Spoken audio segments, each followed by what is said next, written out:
honestly, one of the biggest reasons is that I just kind of stopped being able to relate to them. Yeah. This sounds weird, but like the reason why is because I used to find them like really relatable and endearing. I remember them telling a story about how like they went to like a grocery store and like they couldn't afford like an avocado or something like that. And I'm like, man, like I can relate to that. I've been in that situation. I'm still in that situation to a degree where you go to the grocery store like, man, I want this potato, but I can't have it. And I remember just thinking to myself like, man, these guys are so humble. They're so down to earth. Like I see a lot of myself in them. But now they're so big.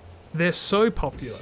They've got so much money. They like Ela owns like a super successful like fashion brand. Obviously, even has like a super successful podcast. They're rubbing elbows with all these celebrities and stuff. They got a huge family. They got multiple kids. They live in like a mansion. They got like these expensive cars. I'm just like, I just can't relate to you anymore, you know?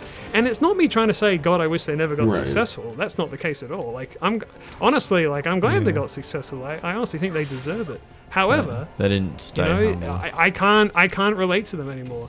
Drew Gooden did a great video on this called Losing Your Relatability. He didn't talk about them particularly, but he talked about like these other YouTubers who like their biggest issue is like, oh man, our third mansion that we're building, they didn't put in the right... Are you okay, dude? Are you scared? I just found myself like, he was talking about in the Drew Gooden video, he was talking about YouTubers that like, you know, how can you relate to these family vlogging channels that started off so wholesome 100 relatable and now they're living in mansions, but also like just people like Jerry Seinfeld, right? Where it's like his comedy used to be like the everyday like brand of like, oh man, remember the tag you get with your clothes or whatever? Like, what's what are you the supposed to do with that? deal? You know, what's the deal with airline food? Yeah. But now he himself lives in a giant mansion and he has his fucking servants do all this shit for him and stuff like that. And you're like, I can't relate to this stuff. Like, I think he did a bit recently like about heated seats or something in cars and how like, you know how your car has a heated seat, but it's like never quite the right temperature, and people are like, no, you don't have heated seats in a car. Yeah. It feels like that, you know, where it's just like, I'm not trying to say that they're completely unrelatable. I don't know. I haven't watched them in a long time, but like I've definitely just kind of like lost interest because there are many reasons, but that was a big one where it's just like, I just don't relate to you guys anymore. If you want to appeal to the masses, you kind of have to know what it's like to